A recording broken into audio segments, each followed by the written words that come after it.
Viewers, আশা করি সকলে ভালো আছেন।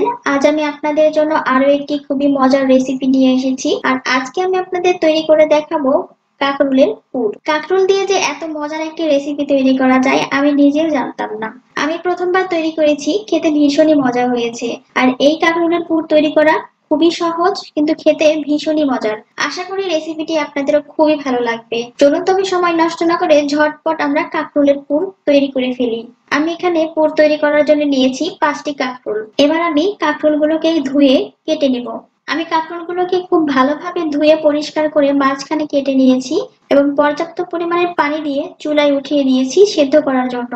আমি এর মধ্যে দিয়ে দেব হাফ টেবিল চামচ লবণ। এবার আমি 3 থেকে 4 মিনিটের জন্য হাই হিটে রেখে এটাকে সেদ্ধ করে নেব।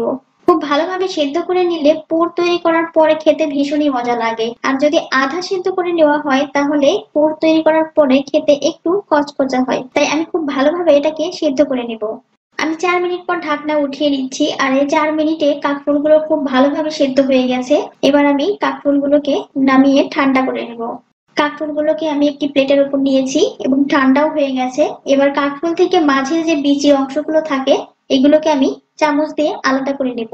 কাকরোল থেকে মাঝের বিচির অংশগুলো আমি আলাদা করে নিয়েছি। আর এই কাজটা খুব সাবধানে করতে হবে যেন কাকরোল ফেটে না যায়। এবার আমি মাঝের বিচির অংশগুলো ব্লেন্ড করে নেব। আপনারা চাইলে এই কাজটা শিলপাটাতেও করতে পারেন। আমি ব্লেন্ডারের মধ্যে দিয়ে দিচ্ছি। এবার আমি এর মধ্যে দিয়ে দিচ্ছি 1 টেবিল চামচ পরিমাণ সরিষা। এই সরিষাটাকে আমি 10 মিনিটের জন্য ভিজিয়ে রেখেছিলাম এবং তারপরে ধুয়ে পরিষ্কার করে নিয়েছি। সাথে দিয়ে দিচ্ছি 2টা কাঁচামরিচ কুচি। এই 3টা উপকরণ এবার আমি ব্লেন্ড করে নেব। ব্লেন্ড করে নেওয়া হয়ে গেছে। আমি খুব মিহিভাবে ব্লেন্ড করে নিয়েছি।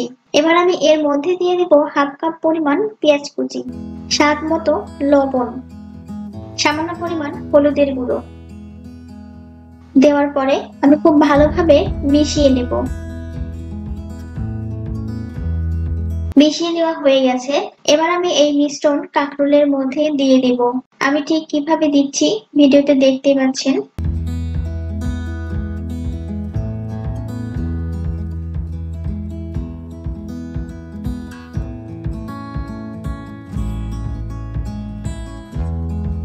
সবগুলো মিশ্রণ আমি কাকরোলের মধ্যে দিয়ে দিয়েছি। এবার আমি একটি বাটির মধ্যে হাফ কাপ পরিমাণ বেসন দিয়ে দিচ্ছি। সাথে দিয়ে দিচ্ছি হাফ টেবিল চামচ পরিমাণ শুকনো মরিচের গুঁড়ো, সামান্য পরিমাণ হলুদের গুঁড়ো, স্বাদ মতো লবণ। এবার আমি অল্প অল্প করে পানি দিয়ে ব্যাটার তৈরি করে নেব। ব্যাটারটাকে একদমই ঘন করা যাবে না এবং পাতলা করাও যাবে না। বেগুনি ভাজার জন্য আমরা ঠিক যেভাবে ব্যাটার তৈরি করি ঠিক ওভাবেই ব্যাটার তৈরি করতে হবে।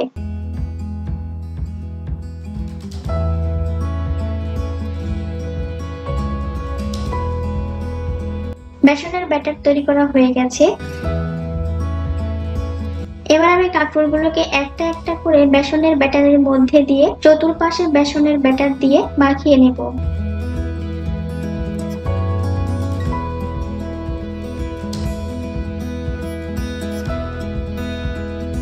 আমি আগে থেকেই ফ্রাই প্যানের মধ্যে পর্যাপ্ত পরিমাণ তেল দিয়ে চুলায় উঠিয়ে দিয়েছিলাম। তেলটা হালকা গরম হয়ে গেছে। এবার আমি বেসনে মাখানো কাকরোলের পুরগুলো এর মধ্যে দিয়ে দিব।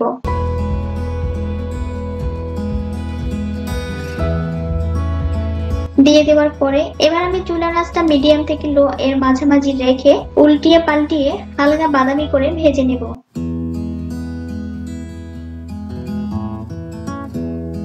হালকা বাদামি করে ভেজে নেওয়া হয়ে গেছে। এবার আমি তেল ঝরিয়ে উঠিয়ে নেব।